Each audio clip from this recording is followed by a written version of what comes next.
Welcome back to Previously Prohibited. I'm Jenin here with my co-host Melissa Whitty, and we're very excited to have join us Curt Mills, who's the editor of the American Conservative, and he has a lot of fascinating insights into our foreign policy and current events, especially insofar as it relates to Iran and the Middle East, but we'll talk about whatever comes up. So thank you so much for joining us, Curt, and Melissa, over to you. Yeah, thank you guys so much for coming back. We had a really interesting show last episode. We've got lots of talk and feedback on that, and we appreciate all of your comments, especially your kind comments, and I certainly appreciate all of the DMs that I got from people encouraging me. And so that was definitely a different conversation than what we were expecting. So I really appreciate you guys kind of, giving me that encouragement and saying that everything went well. So thank you so much for joining us, Curt. Oh yeah, like and subscribe and comment, because we do read all of them. But thank you so much for joining us. I was so excited to have you on. Why don't you tell us a little bit about your publication? Sure, yeah. So the American Conservative, probably more colloquially referred to as TAC, by at least by the people who read it and work for it, was founded here in Washington in '02. It was sort of conservatives and friends against the Iraq War. And so it was founded by Pat Buchanan, Scott McConnell, and the writer Taki. And, it was very much sort of an insurgent, guerrilla, anti-Bush White House kind of thing. And it did other stuff. But this is sort of like, well, we hope we're still in the age of magazines. But it was sort of, later golden age of magazine kind of thing. The internet was just kind of coming on. Of course, George W. Bush mercifully didn't serve forever. And so the magazine has metastasized into different forms over the years, but particularly in the Trump era, so since 15, 16, a lot of the issues that he highlights, foreign policy, restraint, immigration, trade, very much, we don't really claim that, he was reading every column of the magazine or anything like that, but it was sort of foreshadowed in the pages of the magazine, what I would call sort of center-right anti-globalization kind of thing going on in '06, '07, '08. And I think, very interestingly, you never hear about this, but one of the few people that Donald Trump's ever apologized to was actually Pat Buchanan. People forget that Trump and Buchanan had this ridiculous tangle when they both sought the Reform Party nomination for president in 2000. And Trump called Pat all these names, et cetera, et cetera. And so when Trump consolidated power in the Republican Party in 2016, he actually called Pat and apologized, and that's often seen as a nod to how prescient a lot of Buchanan's views ended up being into Trump's outlook and the policies he's pursuing now. So yeah, I've been at the helm since January 24. I worked for the magazine off and on since 2018. Proud of what we do, and I think that there are a lot of smart sort of center-right outlets in the country, but in general, they are pretty hostile to this White House, just outright hostile, I would say. Like whether it be National Review or the Wall Street Journal editorial board on most days, and then there's also obviously like these sort of MAGA tabloid press. We're neither, and I don't know why we don't have more direct competition, but I like to think that we don't. I agree. I think you all are one of a kind on the right, especially. Yeah. I don't know. Yeah, if you guys are kind of the anti George Bush, I don't want to say anti-George Bush explicitly, but anti-Bush ideology. No, we don't like George Bush. I think that's fair. Yeah. Okay. Then, of course, the National Review is the exact opposite, unfortunately, and they're the ones that get all of the airtime on Fox News and even, OAN Newsmax and things like that. So, no, you guys are one of a kind, and we love you personally. I love Pat Buchanan as well. Do you know Pat personally? Yeah, I know him, a little bit. Have corresponded for some time. I think he's essentially retired now, so you might not notice he's very much not in the mix like he was. But I had the privilege of knowing him a little bit at the tail end of his career. So. Yeah. Now where does like libertarianism, like the Ron Paul kind of, because I feel like I have a lot of followers who that's where they lean, they love, I always try to guide them towards Pat Buchanan because I think that he's probably a better representation of what they actually think. Mm-hmm. Because a lot of libertarianism is wild.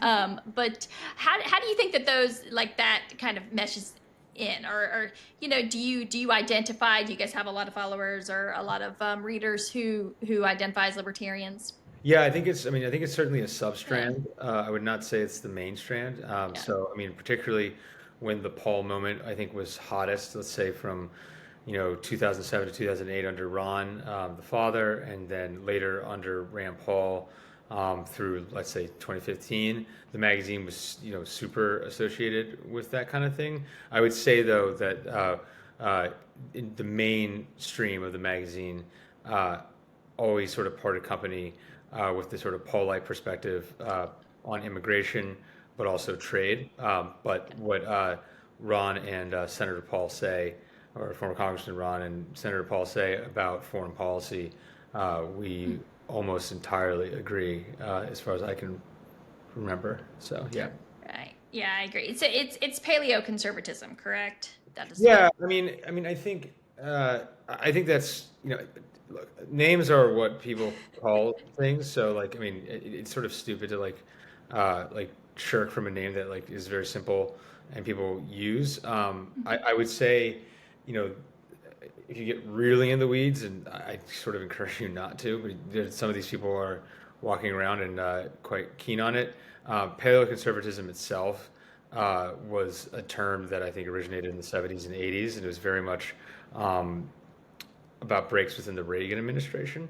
Mhm. Um, and Pat himself was a Reagan staffer and wasn't so associated with that. And one of our other co-founders, Scott McConnell, was frankly a neoconservative openly in the 90s. And so like it's sort of a later iteration of that kind of thing. But like yeah, basically, and additionally, this is probably less of unanimity within the sort of TAC fold, but I'm pretty skeptical of Reagan as well. I don't think he was nearly as disastrous as George W. Bush, but I think a lot of our problems started under his presidency, personally. Agreed, absolutely. So we wanted to talk to you about Witkoff's Okay. endeavors, many endeavors. I feel like you have a lot of insight into that. I watched you on Tucker, and it was a great interview. I thought you just Yeah. seemed to know so much. Yeah. So, what is going on with? There seems to be two messages coming out of the White House right now. We got one saying we got Witkoff on the job, and he's in Doha, he's in Paris, he's in all over the place, and he's gonna guide us through. And then at the same time, you've got Trump posting on Truth Social that he and Bibi are on the same page on everything, which doesn't really seem like those things can, they almost seem kind of mutually exclusive, right? Say the last thing again. So, the idea that Steve Witkoff is leading the way. He's the diplomacy. He's the diplomatic one, and then but also we're on the exact same page as Bibi Netanyahu, Ah, who I yeah, see. mutually exclusive. I feel like we can't be both. Well, Trump has made a career of trying to occupy two places at once, and so Right. after being elected president twice and surviving 100 indictments and all the scandals and everything, I'm Yeah. not really sure he's going to change his golf swing now. So uh, it is what it is. Witkoff is, for now, and hopefully for the remainder of the administration, or at least until we can get deals on both Russia and Iran, is Amanance Greece. He is a top five official in the government, if not, frankly, top four, three. I think Trump advanced the most powerful. Besson is big, but like on foreign policy, it may actually be Witkoff for a combination of, Hegseth and Waltz's welts of weakness at the moment, if you might have noticed, and I would say, a working but like not particularly strong relationship with Rubio vis-a-vis Trump, and obviously the relationship with Witkoff between Trump is tighter, closer in age, similar background, similar locations in the country. So, yeah, he is a major deal. I can't think of somebody with a precedent like this. I mean, maybe since the founding. I mean, I'm making it too dramatic, but like since the founding of the country, like generally speaking, the people who have these sort of, and I'm not sure we've been served by it, frankly. I mean, you go back to the sort of Richard Holbrooke characters under Obama and Clinton. Like I'm not sure being uber steeped in decades and decades and decades of Washington machinations has particularly served U.S. national interests over the last 50 years. Not to say that, I mean, it wouldn't be better if he had a little more diplomatic experience. Like, but you get the shot when you get the shot, and I think he's doing a great job. And it's I don't want to be hyperbolic here, but it's almost a little similar to, Franklin and Adams, the kind of thing of the founding of the republic, that someone who had another career and was tasked by the moment and is trying to solve something very fast. I really don't know another analogy quite like this, and so yeah, it's remarkable. I mean, like Witkoff jets into Moscow today. I don't know when this is coming out, but we're taping. I don't know if I'm just cut it if this is useless for you, but we're taping on Friday the 25th. Witkoff walks into the Kremlin. A car bomb blows up and kills a Russian general. He just rolls with it. They walk around Moscow with bodyguards, and now he's jetting off to Muscat to deal with the Iran file. I mean, it's pretty baller, frankly. That happened this morning? Yeah. Sorry. I mean, like, I haven't even seen that. yes, yeah. A Russian general was assassinated by car bomb today. Wow. Yeah. So, and then he met with Putin. So, Wow. I mean, Holy crap. look, I mean, it's just it's a good lesson in stress management. Yeah.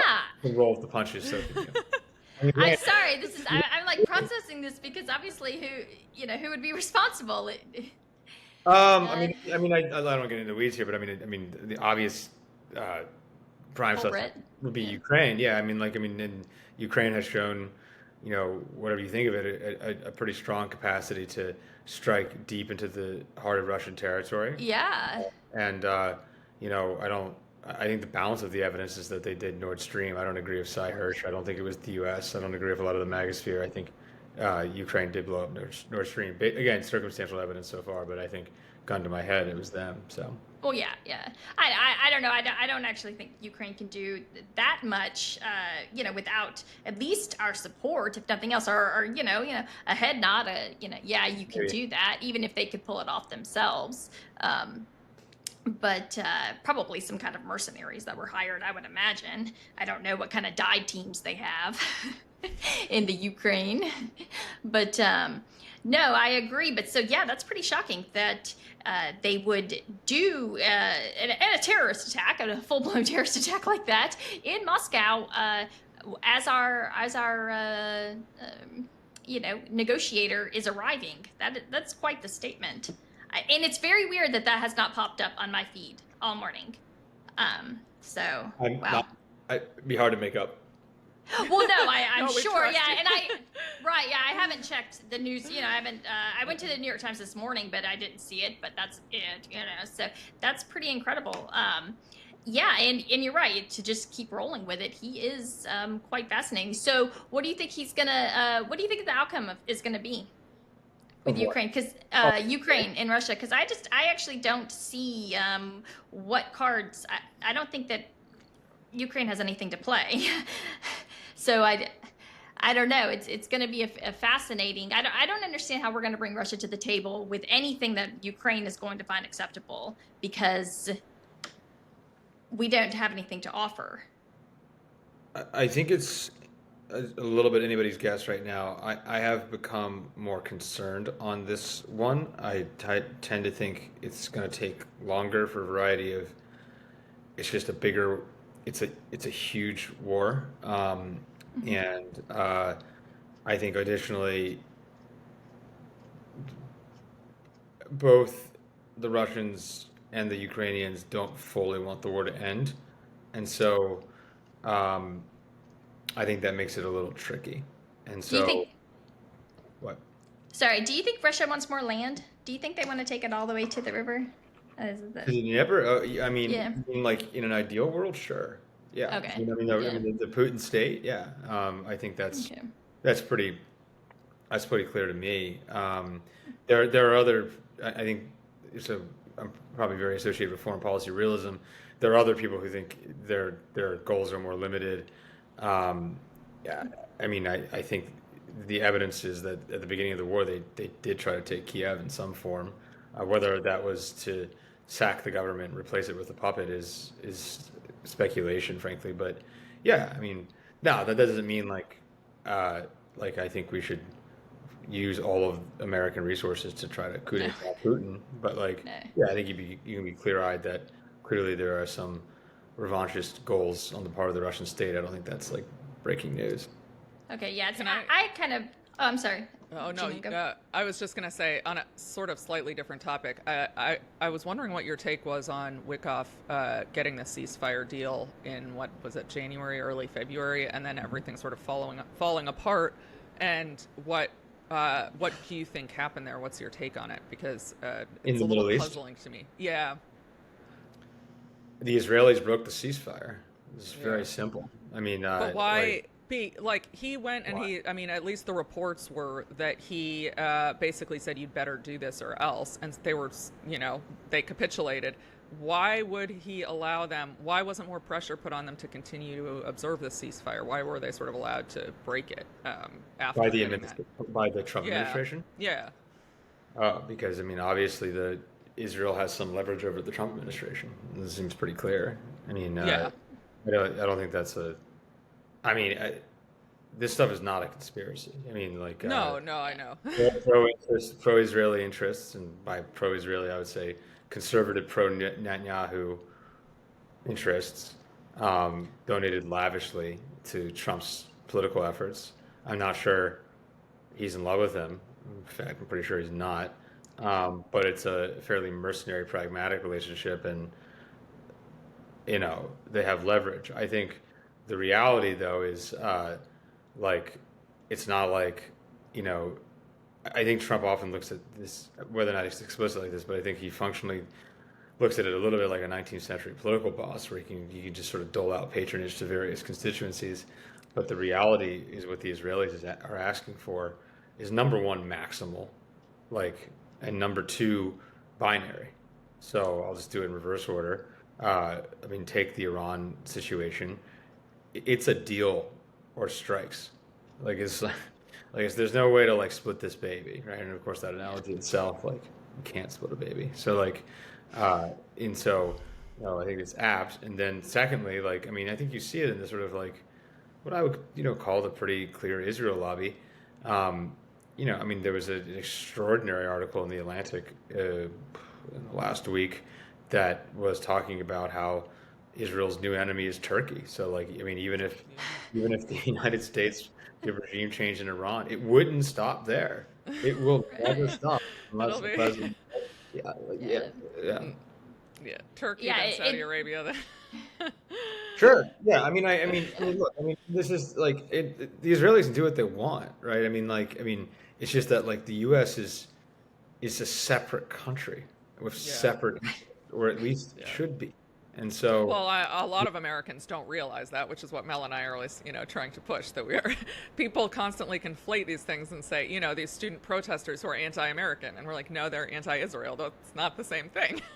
They're And anti. actually, They're anti the Israeli. I mean, look. I mean, there yes, is yeah, there is a significant left wing contingent that is outright anti-Zionist, but there is a fairly proud tradition within Israel right now. I mean, there's huge yeah, protests in Israel, basically fortnightly, if not more, that are I don't liberal Zionists, moderate Zionists, yeah, that kind of thing. This is a fairly lunatic project that is taking control of the state and has significant reach within the quarters of power in the United States, and it's Yeah. it's ugly. yeah, And I don't want to. I mean, I hesitated to talk like this for a long time, and there were reasons not to, and most of the reasons are fear, frankly. But I mean, I don't want to sound like a lunatic person talking about Israel all the time, but this is what is going on. I mean, Yeah. if you see the Signalgate chat leaks, I mean, some of it was just convoluted. Hegseth himself literally said, we have to attack the Houthis because the Israelis might do it first. Like, who cares? Let the like it's a race. Like, okay, yeah, we go ahead. Yeah. No, no, you're 100% right. And look at what's happening right now with Hexeth. I mean, I feel like Hexeth at this point, when you look at, he installed, the totally separate internet cables so that he could run his signal chat. It all feels like a setup. Like, who advised him? He had only been in the role for what, like 2.5 weeks at that point. When was he confirmed? He was confirmed in the middle of February, I believe, right? I think he was confirmed in January. Was it January? He was one of the first. I think. My life on it, but I think they usually, generally speaking, get. Okay. I think in almost entirely in order of presidential succession. Treasury, State, and Defense are usually fast. The AG thing might have been wrong. Okay, you're right. Yep. Bondi was the second choice. But usually those four are really fast. Yeah, it looks like the 25th. So so okay, maybe because they just talked about it for so long. Yeah, it was actually the night of the interview I did with Carlson. I remember. Okay, great. It happened an hour before, so.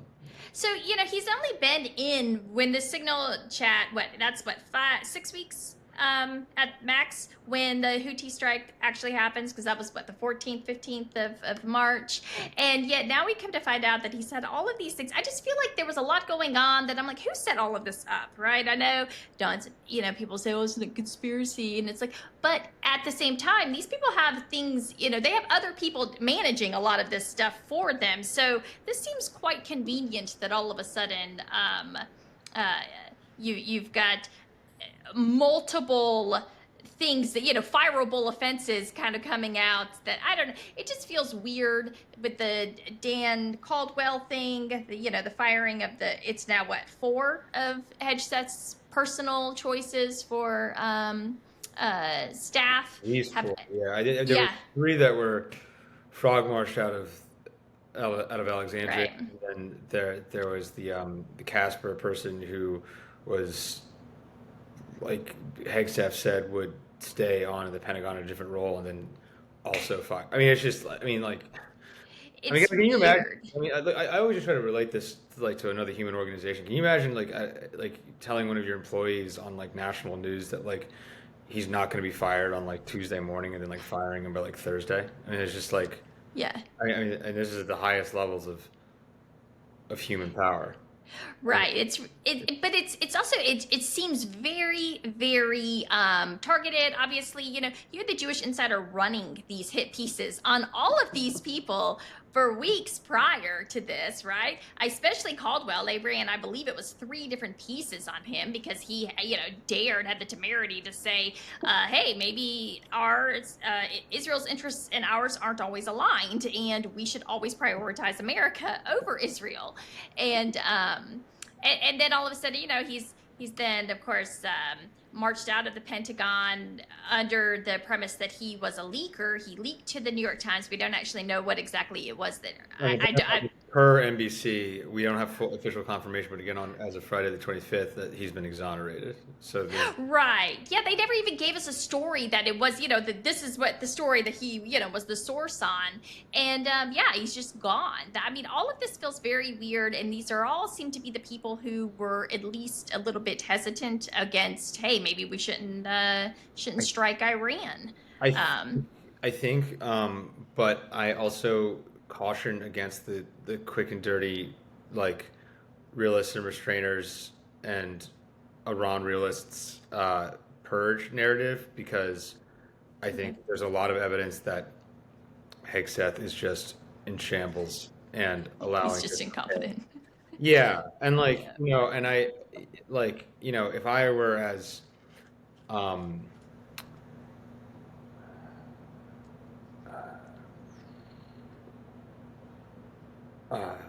loathsome as some of my, I guess, ideological sparring partners, I would just lie, right? So just wow, yes, the neocons are just a secret plot, and they're doing all these people, and because they'll lie like they breathe. I mean, it is. I mean, so they said without any knowledge, none, no sources, zero, that Caldwell was fired for leaking. Carroll was fired for leaking. Well, we find out they weren't fired for leaking. I mean, there was no leaks. Hegseth himself, in public on Fox and Friends on Tuesday morning, the 22nd, says that the investigation was ongoing, so he fired somebody without even an investigation. Like, why have an investigation if you've already shot the prisoner, so to speak? Will we see any apology? We will not. And it's shameless and it lowers the dialogue, but it is what it is. I Can you, agree. And then Sorry, Mel. Can you just quickly explain for viewers why it would be so disastrous for America to strike Iran, just in case people, don't know that? Sure. It's not obvious to everyone. Well, I mean, first of all, it's unnecessary. We have been hearing about an Iranian nuclear bomb since at least the Bush administration, and they were cited as an axis of evil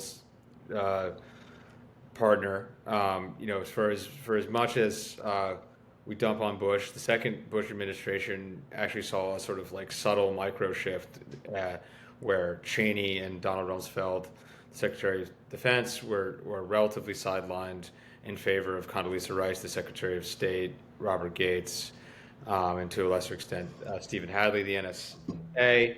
Bush initiated back-channel talks with the Iranians about their program, and Obama continued that approach. And, it's not like, a 12-er Shia Islamic government is per se like the most ideal negotiating partner on the face of the planet, but we have seen like a consistent effort by the Iranian state to come to some sort of a combination to avoid a war. And the JCPOA was not everybody's cup of tea, but it's over, it's gone, and the New Deal would not be the JCPOA. In fact, there's evidence that it's going to be much more expansive and effective than the Obama deal ever was. That it's going to look at Iran's behavior in the region, funding all these militias, that they might get it to a lower number of enrichment, and that additionally, much like it took Nixon to go to China, it takes Trump to go to Tehran. Like that, it will be enduring because a Republican, a political sensation on the Republican side, frankly, got this done if it happens, which I hope it does. And so it's just not necessary. In terms of like what would happen if we did it, we just look at the Extraordinary Times piece, which again the Israeli press itself has called the worst leak in Israeli history, of what the Israelis are proposing, which is that U.S. bombs these nuclear sites and the Israelis send in commando units, and the U.S. provides air cover. And then additionally, the U.S. backs, nebulous on what that exactly means, but it could mean ground troops, and it could mean U.S. air defense of Israel, Israel from any reprisals. And how long does that last? Let's just assume that that's where it ends. That already sounds really bad. So the U.S. is further committed in the Middle East at a time that has been trying to get out of the Middle East since at least like 2006. That's the best case scenario. The worst case scenario is that you have to believe what the Iran hawks actually say, which is that they want regime change. And regime change looks like the Iraq War. And it's much worse than the Iraq War, in fact, because this is a 2x larger country. This is a far more effective, they've had a bad run of it, but this is a far more effective military and state than the Iraqi Republican Guard was in 2003.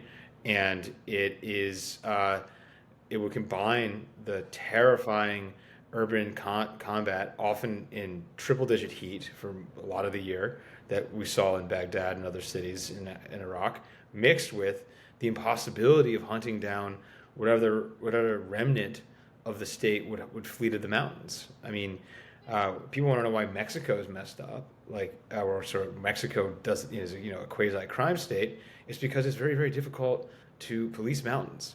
I mean, to an extent, it's that way in the United States. Appalachia is a little unruly, and it's because its mountains are hard. I mean, Mexico itself, if you flatten it, is the size of Asia. And ask Saddam Hussein, who fought this insane war in the '80s, what it's like to invade Iran. It sucks. Yeah, I mean, we experienced that obviously in Afghanistan as well, right? But Yeah, we didn't win. They outlasted us. They outlasted right, us. Like the right. Taliban is in charge. Yeah, I was actually looking at the geography of Iran the other day and just the location of Tehran, like how deep in the Right. north that it is. So when you think about toppling a government and going after where their people would be, I mean, it would require a full It's an invasion. enormous city. It's an enormous Yeah, city. and just so yeah, I mean, obviously just, but I don't actually understand what, obviously Iran wants sanctions relief, but considering our behavior, considering Israel's behavior in the Middle East in the last, especially since the Syrian war, Libya especially, what why would they give up their weapons programs, right? Because it's not just the nukes that Israel wants to be done with. They want them to stop the ballistic missiles as well. And if I'm Iran, I'm going to tell you to go pound sand. There's no way in hell. I saw what happened to Gaddafi. I saw what happened to Assad in Syria. No way am I giving up my ballistic missile program. Because the sanctions are not ideal, and Iran's Yeah. economic isolation and uh,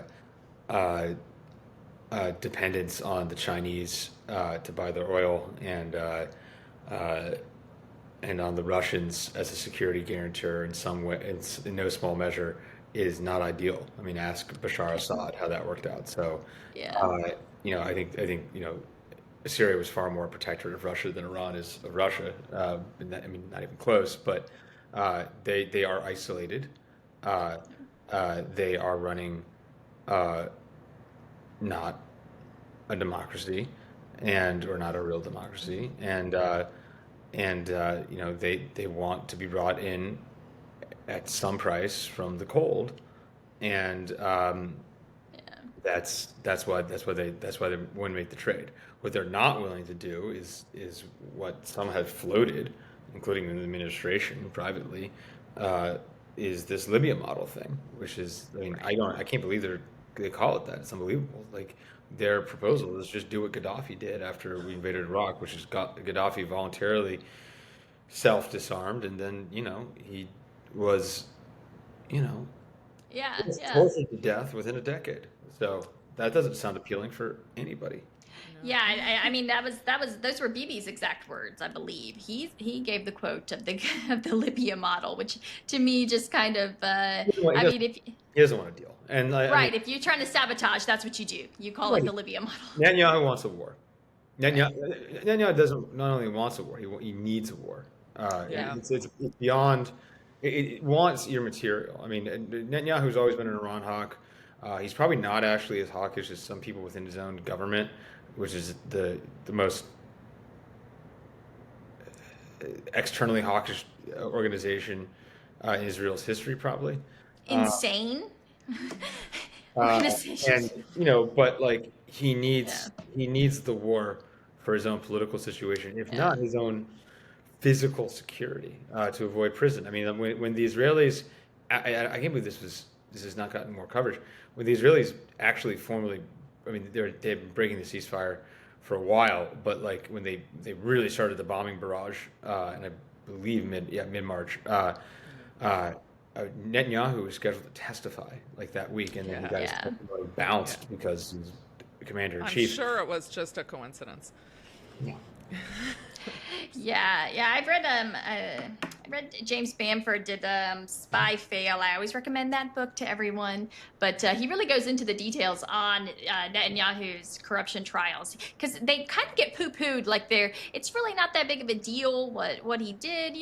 It's I think even Mersheimer, I believe, or maybe it was Jeffrey Sachs, said it was almost Pollyannish, the corruption. And then when reading through Bamford's book, it was actually, it's pretty big corruption, actually. It's huge amounts of money that they're talking about, but just in the form of, gifts in kind, like $1,200 boxes of cigars, but, hundreds of them, cases of Dom Perignon, which again, of course, cost thousands of dollars. And when you're bringing those to the First Lady once or twice a week, it actually adds up to be hundreds of thousands of dollars, which is a lot of money. And that was just one part of it. That wasn't even all of the corruption. So there is a lot of corruption that goes there. There's lots of evidence for it. There is lots of testimony for it. And the idea that he wouldn't be convicted if he was given an actual trial, I think is pretty... that's just fantasy. I do believe so. We know that the evidence is there. He can be convicted, and if given the chance, he will be convicted. So yeah, he has every reason to keep the war going in perpetuity, right? Yeah, I mean, I'm not an expert on the charges on him, I have to confess. Yeah.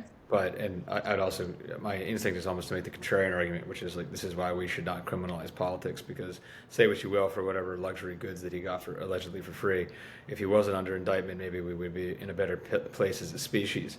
But he's definitely been around for a while, and he's definitely plays fast and loose, and he's definitely not afraid to take human life to save his own skin. Right. I mean, he's a survivor, and you can't take that away from him. No, Certainly. he's extremely wily, and most accounts, considerably bright. Yeah, I actually think that I think that he's evil. I'm not going to lie, but he is actually brilliant when you look at the way that he's been able to maneuver Israeli politics, not just Israeli politics, American politics, world politics for decades now. It's been since the 80s. There's nobody could take that away from him, but. Yeah, so sometimes I get really frustrated when people just kind of, poo-poo him as like, stupid or just, simply run-of-the-mill evil. I'm like, no, you're actually really underestimating what you're dealing with here. No, certainly not stupid, and essentially, it's essentially sui generis. I mean, there hasn't been. So there was the founding set of sort of militaristic socialist Jews that founded the Israeli set. Mm-hmm. They passed.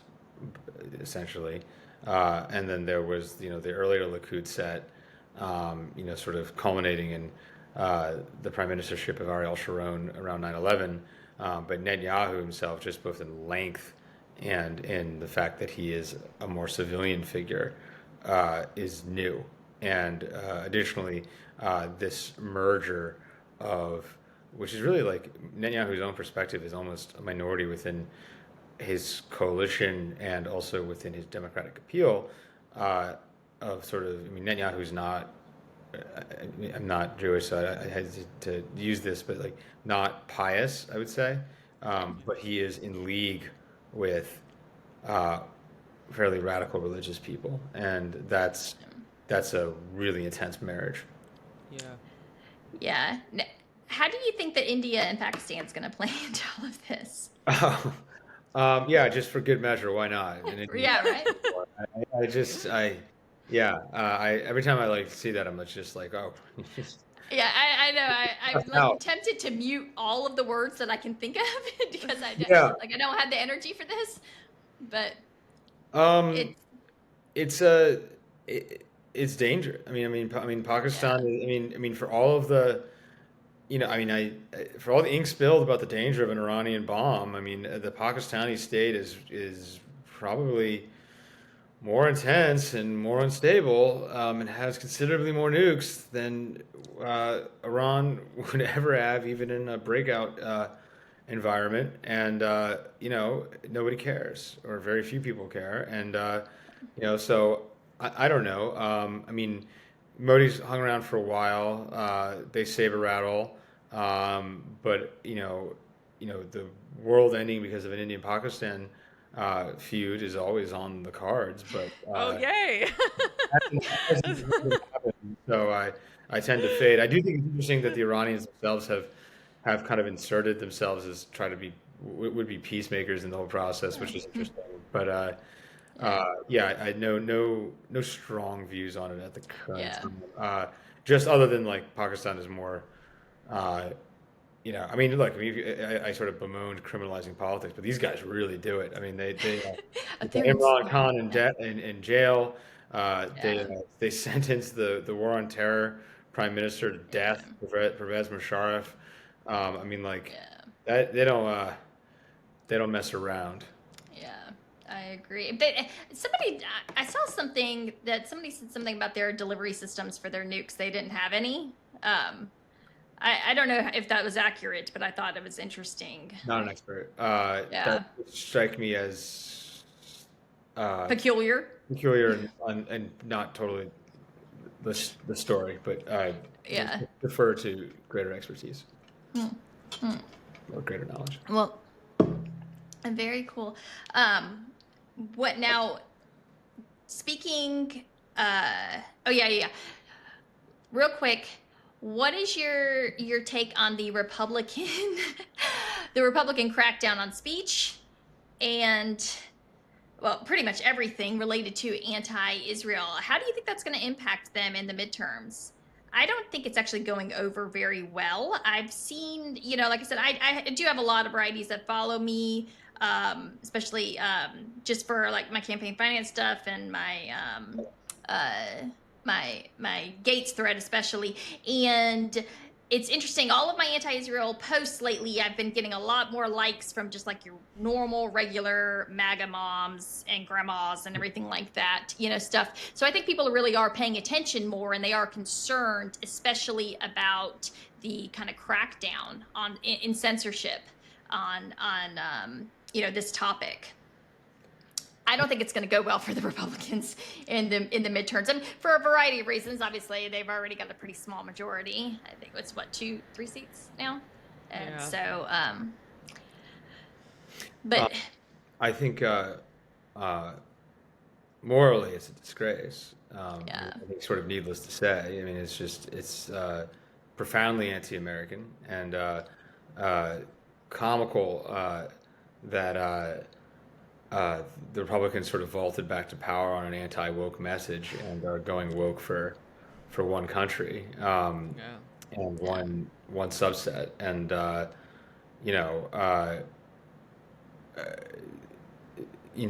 mean, it's not BLM summer of 2020 in terms of day-to-day disruption, but the Israel-Gaza wars.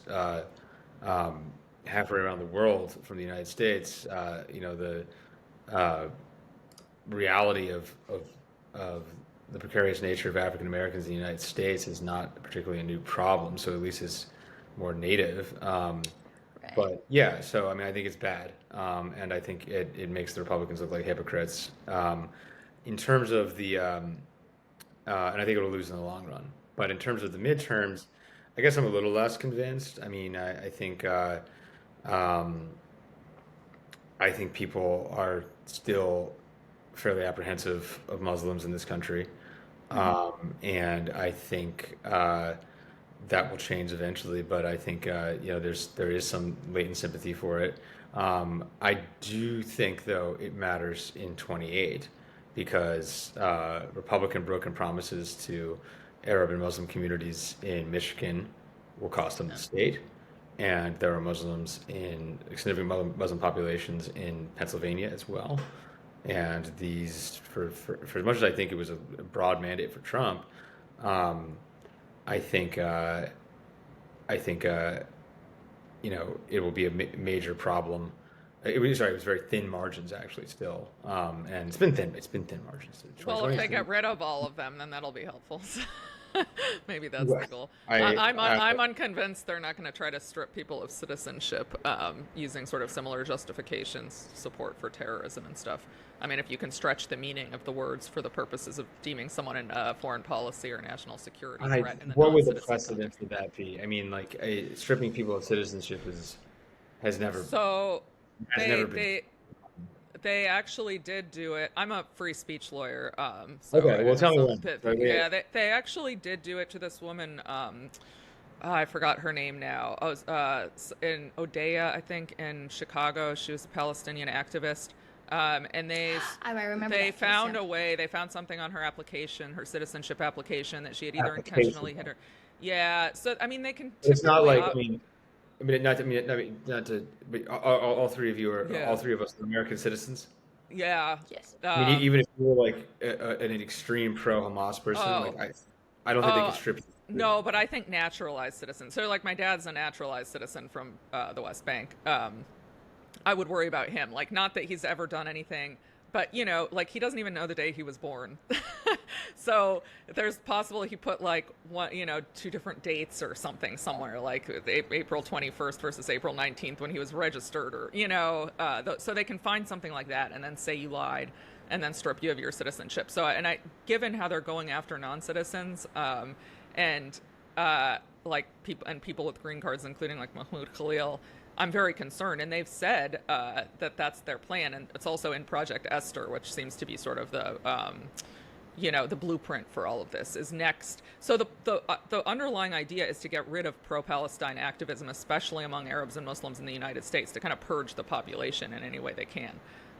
So, you know, I'm sort of being facetious. I don't think they can get rid of enough people through these mechanisms to actually, you know, make sure that there's no voting power, but I'm extremely concerned. I think the outcome of the green card holder cases will be very important, because the administration will be emboldened if they can get away with this with green card holders, and I think they will start to sort of use similar justifications to go after naturalized citizens. Yeah, I mean, I think I'm always a little hesitant to, like, of the word "they," because it's like, who do we describe? I mean, as far as I've heard, I mean, a lot of this is, I mean, I've sort of talked to some of the lawyer groups representing these guys, and it seems like a lot of it's being driven by Rubio. Yeah. Much less but I mean, it doesn't really matter for Mahmoud Khalil. What does No. he care? No. Yeah, so like, Yeah. but I don't. I would say the optimistic case against this being that bad, that large, I should say, is that I don't think it's a whole of government effort. I think it's done by particular entrepreneurs, so to speak, within the administration. Yeah, for me, a lot of this talking about, you know, I don't think that you're going to see like this kind of surge of republicanism, like, you know, identifying with Muslims or anything like that. But I do think the problem that arises as far as Republican voters go is when they see that the Republican Party doesn't do anything for them per se, but they're constantly focusing on this foreign country. That's going to suppress.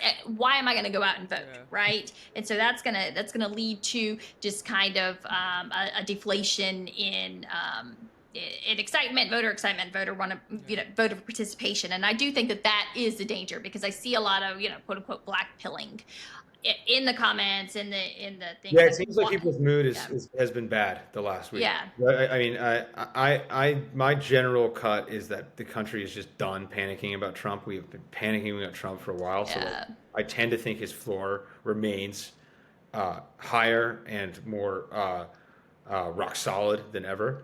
So like, fair or not, I just feel like he's like, I mean, it's passe to like lose your mind about Trump, in my opinion. Right.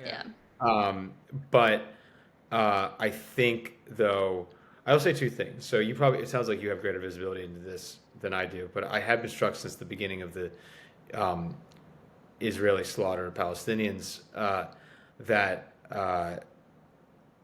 a lot more, I would say, center-right women seem revolted by this than men.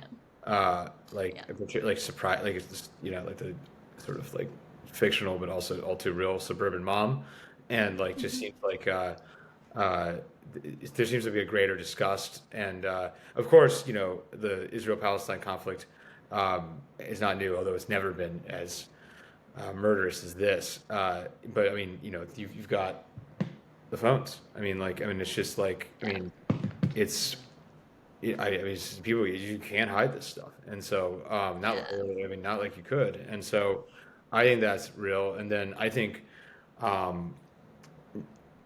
contra blackpilling or whatever, or contra the long arc, Republican younger people attitudes on Israel, and they are extraordinary. I mean, the floor is collapsing. and I'm in my mid 30s, but like the early 20s, like, I mean, it is extraordinary. It is Yeah. diametric from their parents and their grandparents. I Yeah. work with a lot of younger people. So like there are a lot of I work with a lot of boomer conservatives. They're sort of my supervisor class, and then I like a lot Got of it. the interns are young conservatives. And it's I mean all of the boomer conservatives are so pro-Israel. There's nothing Israel can do that will change their minds. Nothing will change their minds. And then the young people are like, I don't understand why we support this country. They don't adhere to any of the principles that like we do. They have no respect for human life. Like what are we? I mean, other than Yeah. Jewish life. What are we doing? It's like night and day. Yeah, I mean, Yeah. boomer conservatives are America's supervisory class, so it just, but yeah. So I don't. Yeah, no. I mean, I mean, and I mean that was always the sort of critique of the prime minister's address to Congress rebuking Obama in 2015. That like once you, there would be short and medium term gains with so openly siding with one party, but if you lose one party, you will eventually lose both. And I actually will say contra. I mean, I lean right. Like contra, um, contra the Dems. If the Republicans turn on something, it's a lot more vicious and a lot faster. I mean, it's not to celebrate at all, but it's just like the right wing Israeli stuff strikes me as like even more hardcore than the left wing Israeli stuff. Oh yeah. Like because it's based on like what do we do? You're ripping us off as opposed to this sort of like Yeah. Yeah. yeah, because there's a far more like national interest, what's good for us, like kind of language to right wing discourse, I would say, versus left wing is always couched in morality. But like again, like not that one is more important than the other, but like if you want to talk about things getting done, like I think Yeah. the what's good, what's in it for me is the better guarantor. Yeah. I agree. That's a good agree. way of But putting it. whenever I'm trying to gauge, like, how am I going to make this post? Because again, I know my audience, and I'm trying to get it through to them, and I know that. Obviously the clips are horrific. They are. They upset me. They're extremely upsetting. But it's not always the best way to sell to people. I hate to put it like that. It No, sounds it very doesn't really crass. work. I mean, if Right. you want to find it, you can find it, and We can. to impose it on people, I feel like it's pretty. It doesn't really work. Well, they can always pull up, videos from Africa. Why aren't you crying about this? Why aren't you crying? And obviously there's an Because argument that we're not doing it. We're not paying for it. I think we're not, Yeah. our entire government isn't a whole government effort to back this Yeah. because we're not backing the Kagame administration in Rwanda against Right. the Congolese, like not in any like intense ramped up way, as far as I'm aware of. So. Agreed. But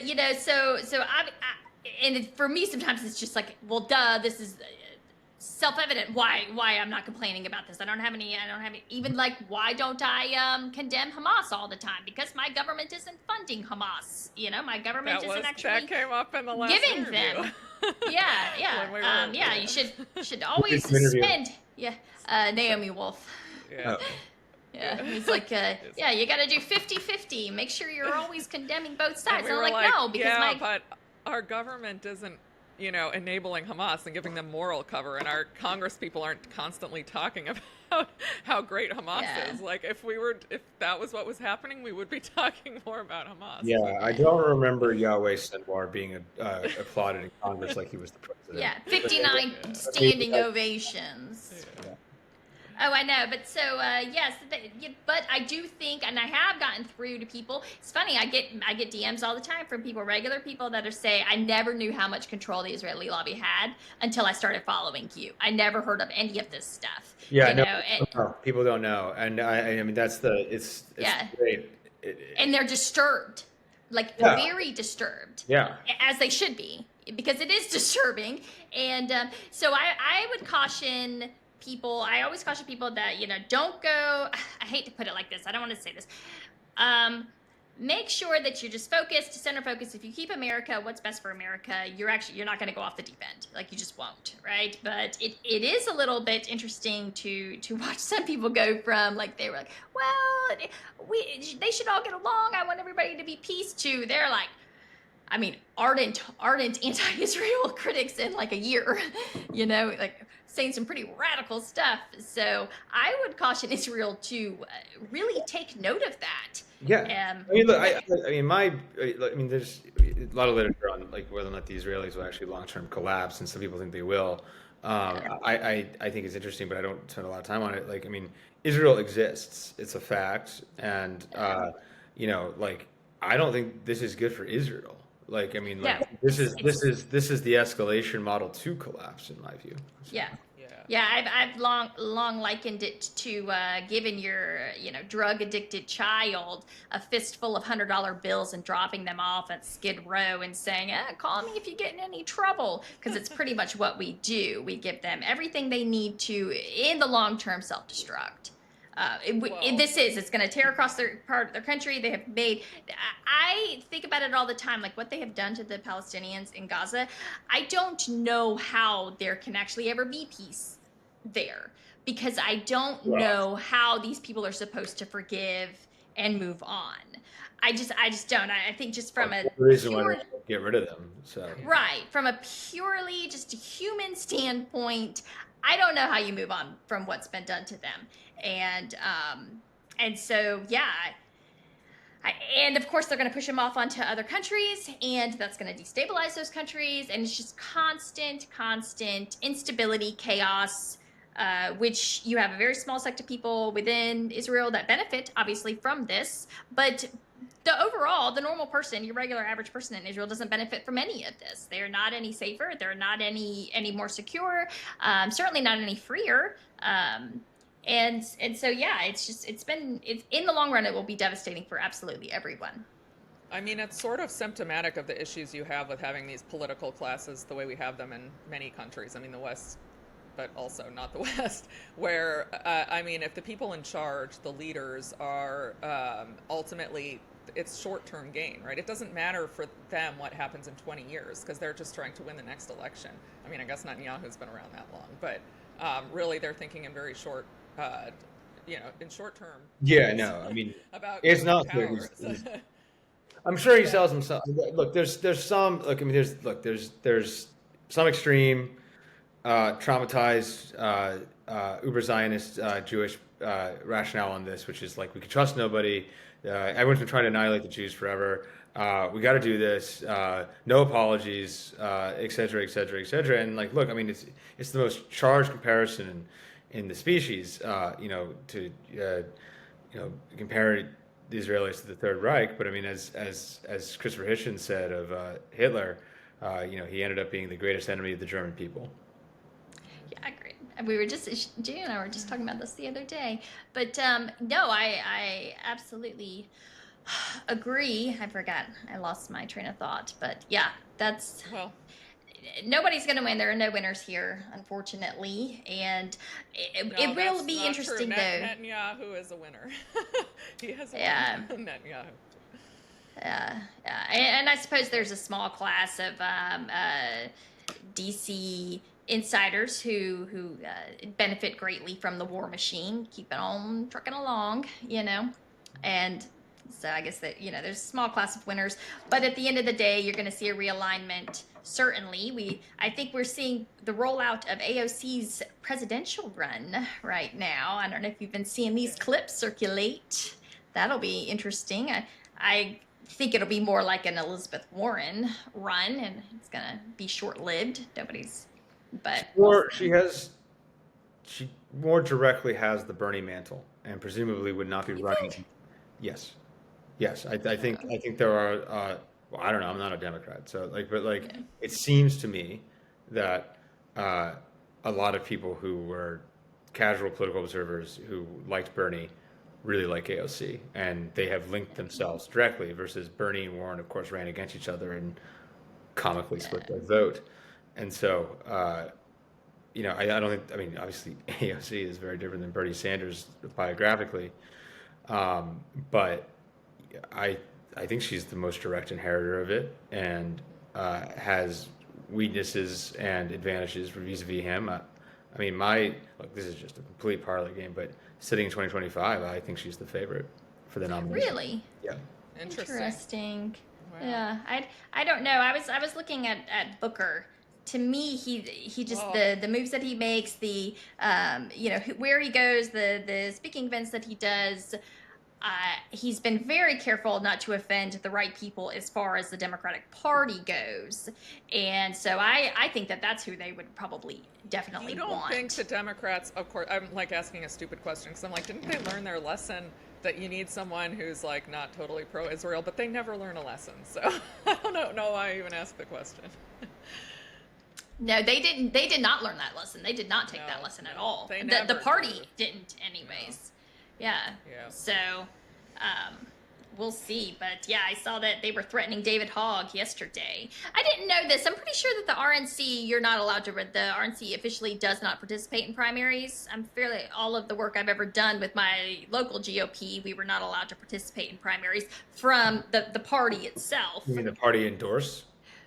Right, to endorse in a primary. Yeah, they're the host of the presumably. Right. So it was weird that they had to tell David Hogg. Apparently, they're about to change the rules. And I was like, I didn't realize. The DNC is both more changed and seemingly more powerful than the RNC. The RNC is a husk compared to where it used to be. So I don't know. Yeah. I mean, look. I mean, Hogg is young.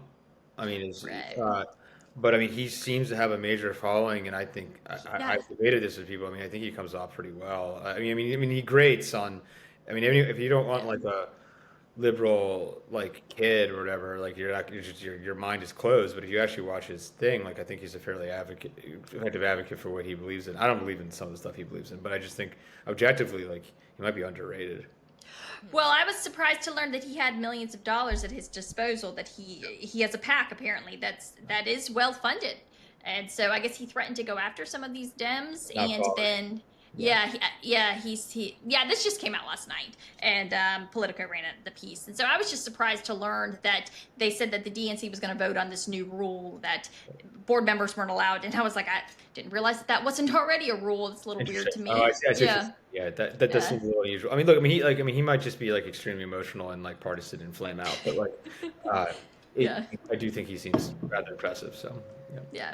All right. Well, thank you so much for joining us, Curt. This was so interesting. You have so much insight. Thank you so much. And we will look forward to. Tell people where they can find you. Oh, you just follow me on X, Curt Mills, CurtMills, and please check out the website, theamericanconservative.com.